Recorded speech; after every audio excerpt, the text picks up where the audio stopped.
I've had some of the greatest stories of all time, but unfortunately part of my job is some of the darkest stories of people's days. But through all that, you can really see how Jesus is in and around all of it, which is really what's pretty much held me together, because you hear of tragic suicidal stories from police officers, but for whatever reason, it sure feels like there's always a presence with you. Welcome to Open Seat, the podcast where we create a space for authentic conversations about faith, unfiltered and unapologetic. Here, we believe that every story matters. Whether you're questioning, seeking, or steadfast in your beliefs, you'll find something relatable in these heartfelt discussions. So grab your seat, get comfortable, and let's dive into today's story here at Open Seat. Today on the podcast, we have Justin Mazur.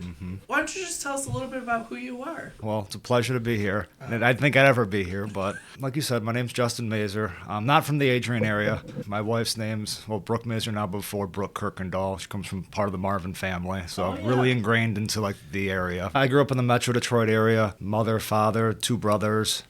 38 years old. I work for the state police. I'm a state trooper. Live around the area now. Well, that's a big difference, right? From Detroit to the booming metropolis of Adrian. Yeah, that it's a story in itself, right? I met my wife at Wayne State University. We were both athletes and everything, so we developed our relationship there. Afterwards, played professional baseball for a few years. Never made it to the major leagues. Just had a cup of coffee in the minor leagues. But then at the age of 25, Brooke was like, "We're probably gonna have to make a run of this. You're gonna need insurance and a good stable job. Figure Leave it something to your else wife, out." right? Well, got to have some kind of guiding force. The Lord only speaks to you when he needs to. So after that, my dad was like, "Hey, the state police are hiring. Sounds like a good thing you'd be into. Easy enough. Sign up for that." And out of recruit school, you have an opportunity to select where you want to go. And I know the Detroit area. And Brooke was like, "We're not doing that." She was like, "Well, we used to vacation up in the UP." And I'm like, "Well, I've been pretty much all over the United States playing baseball. I've never been to the UP. Let's do that." So in 2013, we moved up to Sault Ste. Marie. And if you recall, around that time, it was probably one of the worst winters we've had. And for the 5 Great Lakes froze. And I forget what the weather was like down here. We had over 300 inches of snow. And Brooke learned really quickly, this was not the best idea. As everything goes, the summers are great, but eventually family circumstances draw you back down, and that's kind of how we came back around here. And ever since then, it's been, we got to experience the last few years of her grandfather's life down here, moved in right next to them and everything, and I never really had a special relationship with any of my grandparents to that degree. Coming home and, seeing Jack Marvin out on the farm every single day. You learn a lot about life. They brought Brooke more into the faith. She grew up Catholic just like me, but kind of wandered away a little bit in the middle of life. But when we got together, I've pretty much had a stable relationship with the Lord. Her grandparents went to church every morning at 7:30, I think at the time. We'd get breakfast before or after, and we'd be here. So it's if you want to hang out with me more, I'm going to be with your grandparents. So she gets pulled back into the church, and that's kind of been the ride. So you have had a strong relationship with the Lord. What do you think sustained that? Well, my mother. That's been my moral compass from day one. And it's not the same for 2 of my other brothers. So I was the firstborn. There's a 4-year separation between me and my second brother, and they're like the Irish twins, pretty darn close in time. They got me in. I was into Montessori for a while, then went to public school for a minute, and even that difference was a lot at that time when you're still trying to learn yourself and your faith. But then thankfully she put me into Catholic school for high school, and that really rooted me. It was an all-boys Catholic school, and at the time, right, it's this is such a terrible decision. Why are you doing this? I'm missing out on this, that, and the other thing. But looking back as a parent now, you're like, this is the greatest gift you've ever given me. But the whole time, it was, unless you're dead, you're going to church or you're going to school was the thing. My father grew up in a Catholic faith, but it was never at least for him, the number one thing. So he would be probably like most fathers of the generation, where at church he's just kind of nodding and everything, right? But he's there. It's presence. You learn that from your father. It doesn't matter what needs to be done right now, you do it, right? So my mother and my father establishing that allowed me plenty of time and opportunity to grow in my own faith. And then through baseball, traveling the country, just talking to people and just seeing how the Lord works through others, having the unbelievable opportunity of most games are in the afternoon, I got to see hundreds of different parishes across the U.S. and just how every different priest does it, how every different community comes together. And that just kind of works into what I do now for a living. And everyone does my job a little bit differently. And I don't know, I've had been doing it now for 12 years. I've had some of the greatest stories of all time, and been, unfortunately, part of my job is some of the darkest stories of people's days. But through all that, you can really see how Jesus is in and around all of it, which is really what's pretty much held me together, because you hear of tragic suicidal stories from police officers or people in the military, but for whatever reason, I don't want to say I'm protected by any means, but it sure feels like there's always a presence with you. It's good to know that when we pray those prayers, right? The blue mass, or we honor the police officers. We do the police officer luncheon here at the parish. So it's good to know that our prayers are protecting people, and especially our own. Oh, yeah. You know, like people we see every Sunday. Because it's so nice to see you and your wife and Haley out there on Sunday morning. It is really fun, because when you first come and bringing Brooke back into it, and we, her grandparents like to sit a little further back, but it's so funny, Catholics, right? It's like we sit here and we've always sat here, and then like COVID happens and Haley comes around and she wants to sit up front, and it's like, well, that's, the people sit up front. She wants to be in part of the faith. Well, let's get her up there, right? Yeah. And she becomes like a namestay, and everyone's like, oh my God, it's so good to see her when she's there, and she's such a good kid and everything. And you're just, as a parent, right, just battling with her every single mass, just like, don't make a scene, but play and be a child and appreciate for what it is. She's inquisitive, and now it's finding the faith through her and those experiences. And it's a funny story. A little while back, I forget what they are. They're like the traveling, they bring all the different wooden sculptures and everything to the church, and you can buy them. Yeah. And I first came across them in Arizona and spent way too much money, bought a whole bunch of really nice stuff. And then it was years, and they came right back here. I was like, oh my God, this is great. Didn't have the funds that I did at the time, right? We just got a small little cross. So Haley was like, can we get it blessed? Absolutely. So Father Mike's there, blesses it for us and everything.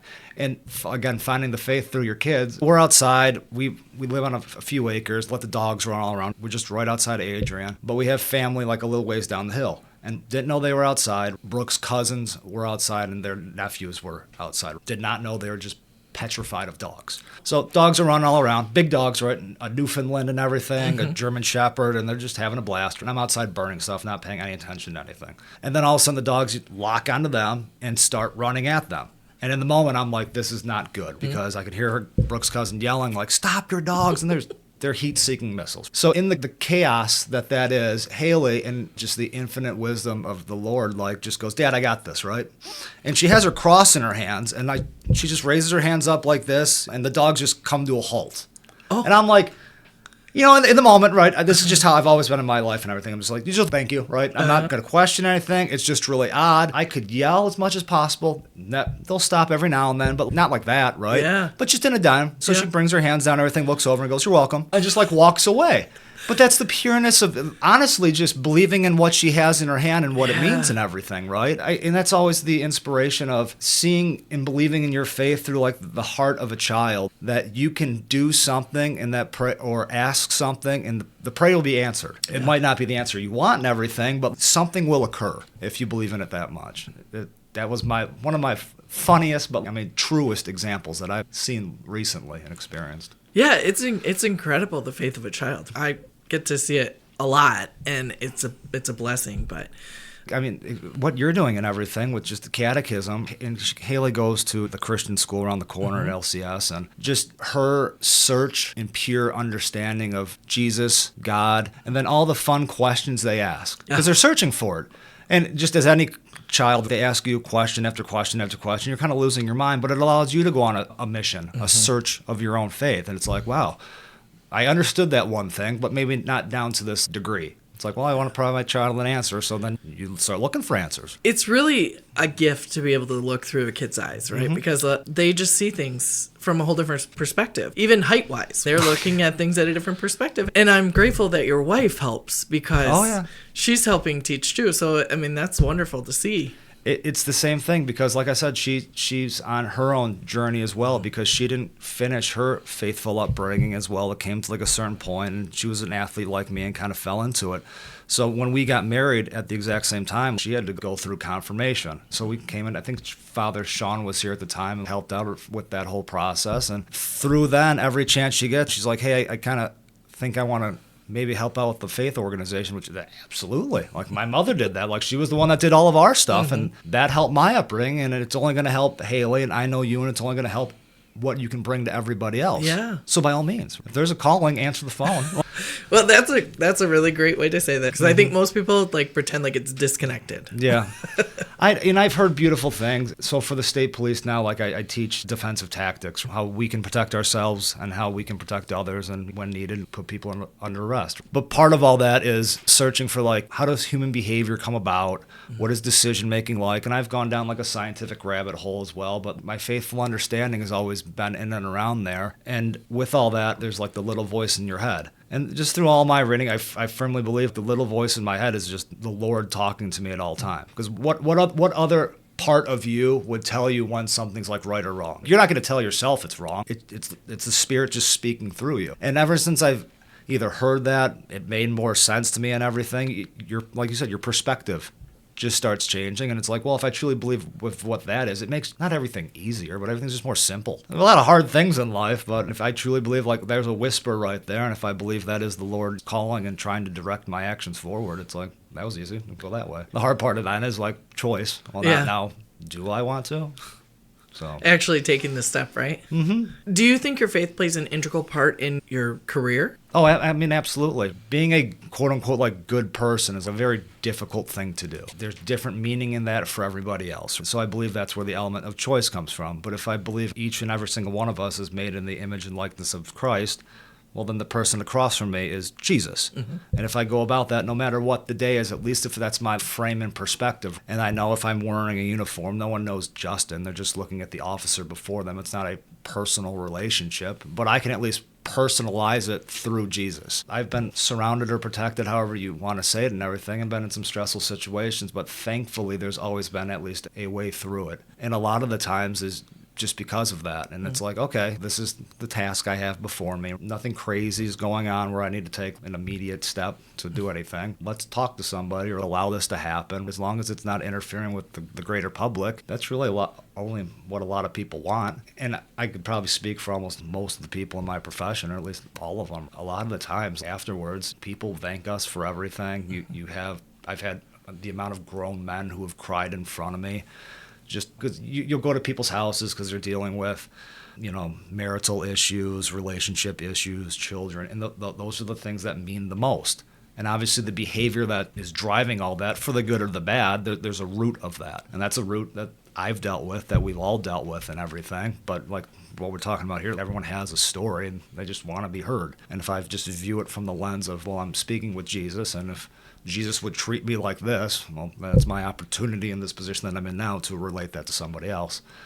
And that's honestly how I've had just so much success in my career, at least, or at least been protected. Mm-hmm. I have been fortunate to have military police and a former deputy police chief for the city of Adrian in my family. And I'm always amazed at I don't want to say the villainization, but the way that police come across in certain situations. When my uncle said to me, he's like, 95% of the time it's so mundane. It's nothing. It's just being a basic human. Like, please, next time drive safer, or whatever it is. It's basic stuff. But that other 5% that takes it to the next level is where all the discontent comes from for the police. But it's interesting, and I have a lot more respect for the fact that I'm sitting across from you and you say, you look at everybody with the image of Christ. Because that does change any perspective. And I think really anybody, it doesn't matter what profession you're in or what you do, if we just took that approach, how different would our life be to each other? And even if you don't have the faith, like I work for a state institution and everything, so there's a separation between church and state. But like on our training academy and everything, like our main 3 core principles are do what's right, obviously you're upholding law, treat everyone with respect, and treat them the way you want to be treated. That's the core of the Catholic faith, pretty much, and everything, right? And that's what Jesus would expect, and treat your brother and sister the same. So it's all woven together and underlined however you want to explain it and understand it. And they have police chaplains on the state police force, right? In every faith. It was when I played professional, it was the same. Like chaplains they're everywhere, right? I think every organization, profession understands that at some level that is a very important thing, and they offer that. Or there's groups, right? If you don't believe in a faith, or you don't want to be around a chaplain, priest, rabbi, whoever your faith leader is, there's groups of people because we live in a community. Yeah. We go to the mud hens and the walleye, and they bring their chaplain in and they talk and the players talk and stuff. But I don't know that they've ever identified as Catholic specifically. So I did wonder about the Mass thing. And you were saying you went to Masses in different places. So would you play in the afternoon and then go to Mass on Sunday, or? Yeah, so it depends, right? Because if you have like a day game and everything, I'm a morning creature. My wife's always, you need to get more sleep. I just wake up, and then I'm up all day long until eventually the lights turn out. But I would go, if they got a 7 a.m. Mass, go to a 7 a.m. Mass. If we have a doubleheader or a morning game, a day off, or if you miss it, thankfully everything's online now, or go to the night Mass. But I think the beautiful thing about the Catholic faith is, for the most part, because I've walked in some pretty crazy parishes, like this one's a Native American parish. Had no idea I was going to a Native American, and it's like a bilingual thing, but it's like, I know the Spanish language a little bit playing baseball. I have no idea all the different ways of communicating, and they have all their different types of cultures. But thankfully, the Mass is the Mass, and I can follow along, and every community invites you in, and you're a part of it for that day. And you take a piece of that away with you and everything. Your faith gets stronger, and again, the way you interact and perceive with people, you grow. So are there any practices, per se, like not just going to Mass, but like daily Bible reading or certain prayers that you have found to help strengthen your faith as you've done? So, I mean, you travel frequently. So it's not like you have that home base all the time. Yeah, it's like growing up, right? You just watch a lot of shows or listen to stuff. I was never a great reader, but I would force myself to. So over the course of 6 or 8 years, I read the whole Bible, but just to read it. You would highlight things and write things in your own personal book to come back to every now and then. But that was a goal, right? If I truly believe in this, it's God's spoken word, I should at least understand it. Now, I mean, you can sign up for any podcast or whatever, and they go into grave detail and everything. I mean, there's so many great speakers out there. Right now, I'm doing the daily reflections of Bishop Sheen from the 50s. Oh, Fulton Sheen. Fulton Sheen. Yeah, it just outstanding, right? Because I on YouTube would come across any one of the lectures that he did and everything in black and white. You're like, holy, that resonated with me. And then I see like the daily readings that are just words of wisdom, I guess, for better sake, that he had. And just 1 or 2 lines, but they're thought-provoking. I think there's actually a cause to take up his canonization. I hope think so. they're working on Absolutely. it. Yeah. But yeah, he did have a lot of really good stuff. And it's simple, and it's for the person, and everything crosses over timelines. So you can hear what he's talking about even in the 50s, and the same battles are being fought today, the same personal struggles. It's all there. Just figure out at least what's talking to you at that time. Put it upon yourself. I'm married, so like look across from the bed and everything. Like, what do you think about this? Like, that's real interesting. Is there anything particularly from Fulton Sheen right now that you're like, wow, this is profound? For me, it's the simpler stuff, right? If you know what's right, just do what's right. But just taking 2 words, putting them together in a sentence, and they have polar opposite meanings. And if you literally just switch them around, you can see where the faith truly is right here, and you can see where the struggles and the tribulations in your life are going to go if you go this way. I've noticed in a lot of either his talkings online or at least the written word, that's a very simple thing that he does. Just take 2 different things, switch them around, you get 2 different pathways in life. So you were saying your brothers aren't in the faith anymore, right? I think everyone at one point or another goes through their own things. They're a little out of it, which is funny. So here's the best example, right? Or at least an easy one, because we're all parents now, at least in my family. Me and Brooke, for a long time, were like, so we got together in college, so your early 20s and everything. Got married 10 years later. I'm going through math in my head. It's fun. Anyways, in the very beginning, Brooke probably wanted to experience more life, wasn't ready for kids. Outstanding. I'm doing a whole bunch of things personally with my life and work. And eventually, we're like, this is the time. We should probably look into this because we're not getting any younger. And like probably a lot of parents that want to have kids, this isn't working. I don't know why, right? So is it me? Is it how I'm made? Is it Brooke? Is it how she's made? So you're like seeking for answers. Time, years are going by. You're wondering, right? And you're praying upon it, and it's just like nothing's working.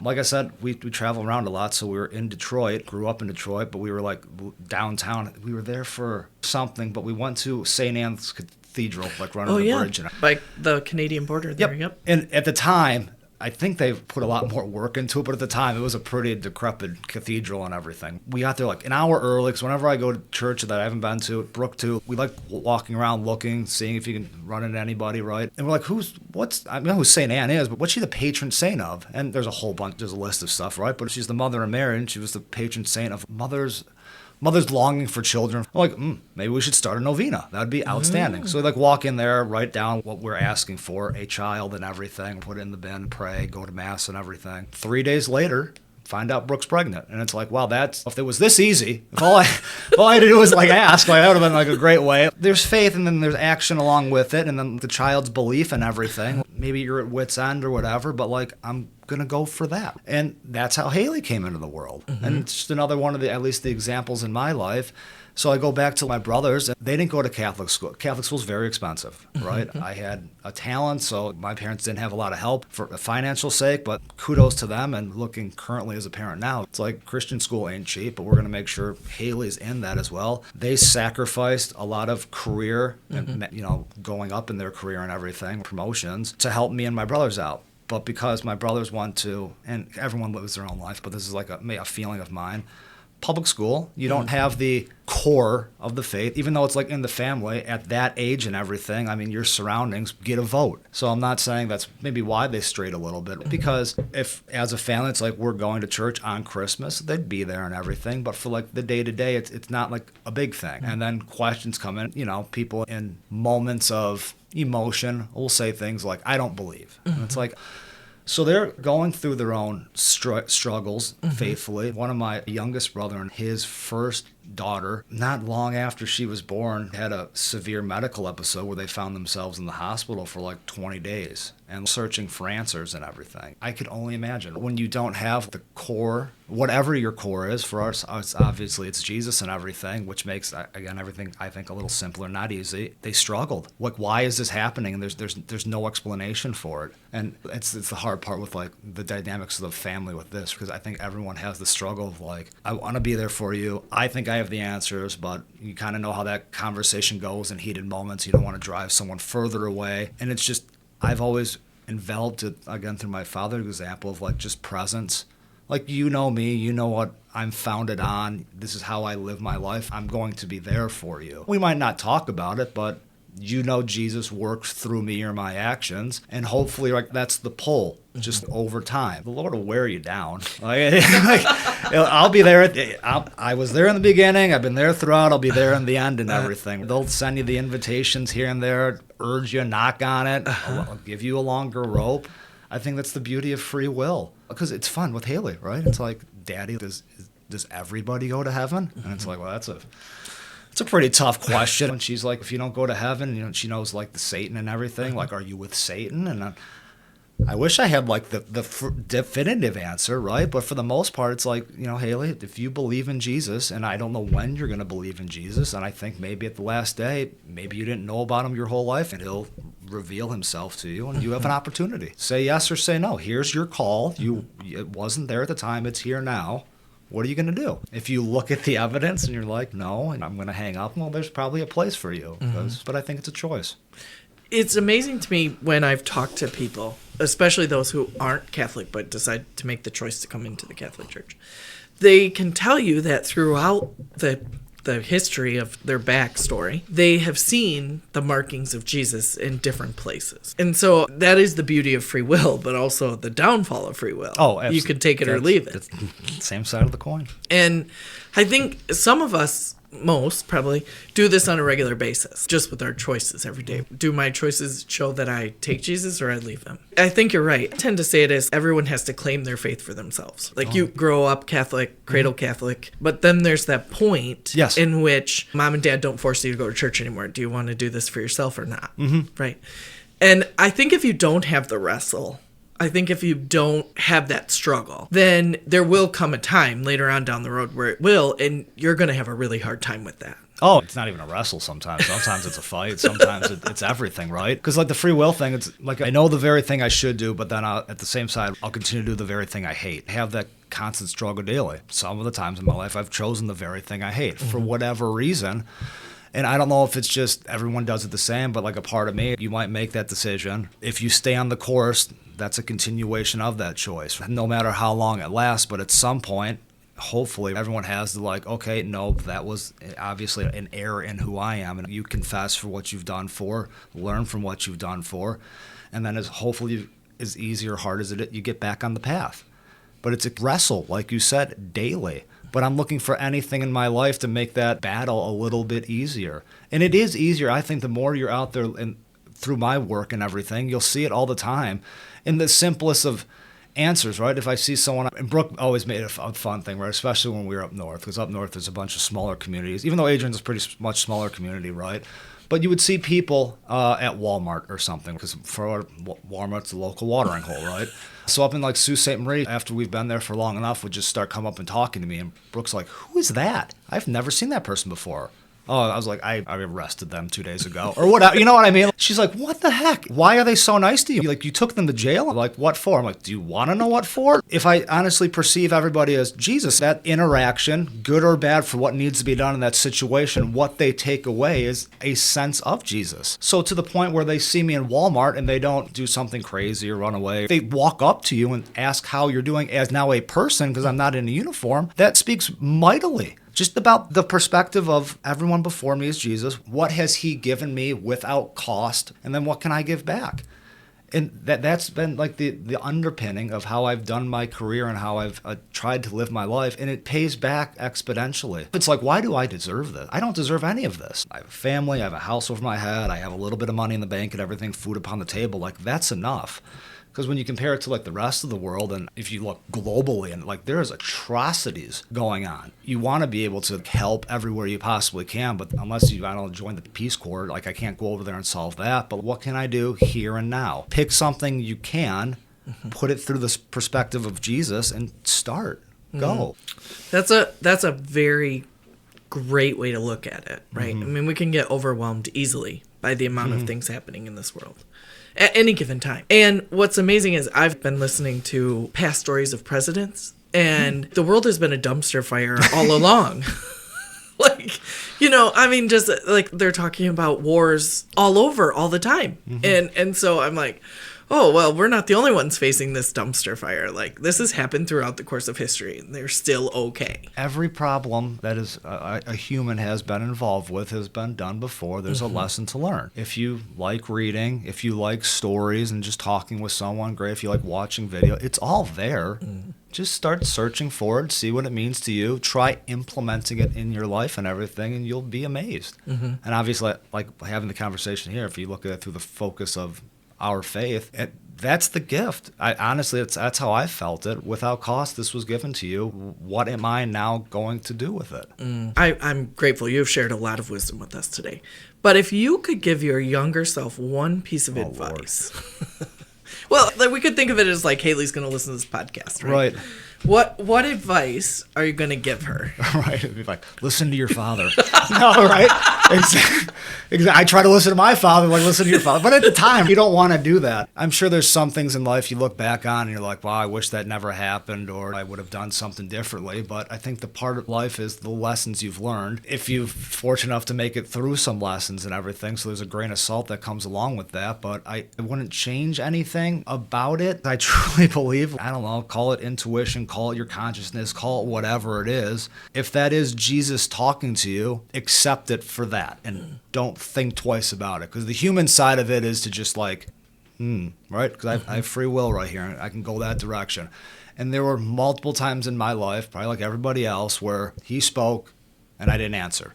Or I hung up. Or I hit delay or silent or whatever. And thankfully, through the grace of God, I survived. Because there were plenty of times, like, I called sheltered or whatever, or I was on a mission to, get somewhere in my athletics. Like, I didn't drink at all or party at all. And then you get around friends, and there was one time, and you can't do anything in America, so you go to Canada, and I'm underage, I don't know what any of this is, and you find yourself in an area, and you're like, wow, this is bad. I hope I survive. And by the grace of God, you do. And you learn what that feeling feels like. And you try to not get there right, again. Exactly.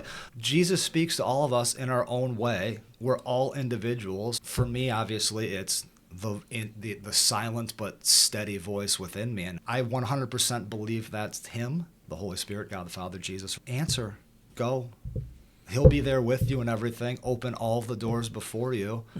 And then it's your life. Make it what you want. And for Haley, it's trying to open all the doors. And that's the fun thing about kids. It's like I wish I could give them knowledge. At that level, knowledge isn't a thing. It's activities and fun. So for Haley, Liz, it's just playing games or doing things where for me, I know the answer or the thing to be chosen is more the godly way as opposed to the... So they're learning through activities. So the fun part about being a parent and everything is setting that up. And at the same time, the whole presence thing, because Brooke is a saint for what I do and everything. And she runs the household. And then when I come home and I might not be off work, she gives me like a longer leash. She'll check me when I need to be checked and everything very sternly, but like rightfully so, because I'm very task oriented and she knows I love her, love Haley and everything, but I get on the path sometimes. She'll just stop me and be like, you're here now. That's not my inner presence, but if I believe we are one under God and everything, that's now the pathway, the voice that's speaking to me now. All right, I'm here now. I'm throwing her in the air until I pass out, right? Because in this moment, she's going to learn Jesus through her father for whatever it is. And I try to do that. Same thing with Brooke. Same thing with anybody in the family or anyone you come across in life. I can't tell you how many times, and Brooke doesn't understand. I don't understand it. I'll just be at the gas station, at the shopping mall or whatever, and people just come up to me and talk to me. Brooke's like, why do people do that? I'm like, I don't know. Because I think I walk around with like a stern face, but they just walk up to you. And it's Jesus is the light of the world. And if you inspire that or bring that about you, maybe you shine. And when people walk up to you and everything, just, again, treat them like you want to be treated, like Jesus would. Because you might be the only one that day who gives them that look, that voice, and you don't know what ripple effect that will have. And I can tell you from the profession that I've been in, the change I've seen in people in their lowest moments, that's all it takes. It's difficult, but it's simple. Just be there, reflect Jesus, and he will come out in whatever activity. The more you practice it, I mean, truly believe it and everything. Like I said, random people just over and over and over either walk up to you, come about you, ask for your help and everything. It's like, that's not me. Because when I'm working, I look at it as like a split thing, because when I'm at home, I'm a very personal person. Obviously, we live on property, even though I grew up like in the city and everything. Once I was like, oh my gosh, I don't have to have people around me. Like, this is beautiful, right? How can we get more land? When you go out shopping, or we go to the Toledo Zoo during the summer all the time, there's people everywhere. People look around, they notice others and everything. And if you have all these people just continually coming up to you, talking about you, again, that there's something else at work right here. And I just accept that for what it is. I truly believe it is Jesus and everything. All right, what do you want to do today? And I ask that all the time. I don't go to confession all the time, but it's like, all right, it's Sunday. I'm here at church. We're about to go receive the body and blood of Christ. Jesus, wipe away all my sins, make me as white as cloth on the day I was born, and come into my life and work through me. I'm the ship. Steer me wherever you want to go. I'll bring aboard whoever needs to be brought aboard and take them wherever they need to go. And I've just kept some type of premise or core to that with whatever I do. And for whatever reason, my life has been, quote unquote, good. I don't want to figure it out. This is how simple of a creature I am. It drives Brooke wild and everything, because she is very future oriented, thinks about a whole lot of stuff and everything, as she has to, because like, I live in the moment. But I truly believe it's just because the Bible's, for however it's written, it's like tomorrow's already been won. It's been overcome. Let me have it. If you have a care of concern, throw it upon me. In the moment, stay calm, believe in Christ, and then do the very next best thing you can. Life isn't linear like that, but that's how I control the chaos around me. And you could have a lot of chaos. I mean, you got Haley, you got Brooke. Well, that's my chaos, though, because you look at everybody else, and there's chaos all around and everything. That's what I mean. And you live in the world of utter chaos. Sure. Right? I mean, for like 21 hours a day. That's tough. That's my creation, though. Even the people I work with are like, you are something. Like, why? It's not worth it. But it's like, if I truly believe Jesus put me into my life for this time, and I'm only going to be alive for who knows, because all I have is the present moment and what I was given and what I choose to do with it. So many hours in the day, I'm just going to throw myself 100% into it. And if I have a mission, obviously I teach defensive tactics, subject control for the state police. There's means and methods, but the reason behind why and the meaning is going to answer a lot of those questions. It's going to be the experience where you have to learn that for yourself. I have to create a learning environment where, if it's surrounded by Jesus, people have to learn the lessons that thankfully I've been given over the course of my life, what it means for them, and now all of them can go all around the state and everything and spread Jesus far and wide. And that's just, thankfully, the boat or vessel that I currently have. So it's like, well, I'll probably have dementia or Alzheimer's pretty quickly because I don't sleep at all or anything. Probably don't have the greatest of healthiest habits, but this is how I view my days. There's a human element into that, but I try to center everything around Jesus and just go. Well, I can't thank you enough for what you've shared with us today. We appreciate you being here and sharing your story, and it's an amazing story. But also to remind us that everyone we encounter is Jesus and to see him in that way. So thank you so much, Justin, for joining us today. I never thought I'd do this. It's funny, right? Been in a lot of stressful situations, and you sent me a text message yesterday, and all of a sudden, that was the most stress I've ever been under. I was like, oh no. What am I going to talk about? And I'm like, Brooke, what do I do? Right? And she's like, just do what you do. I don't know. It's your story. And your story has a lot of different facets, and so I'm grateful that you shared all of them with us today. There's a lot, but hopefully there's something to take away. Oh, I'm sure. If not, like I said, come up to me. We're trying to be at church as much as we can. Well, thanks again for joining us today. Appreciate it. Once again, we thank you for joining us today. We hope that wherever you find an open seat in your life, you will invite someone to join you.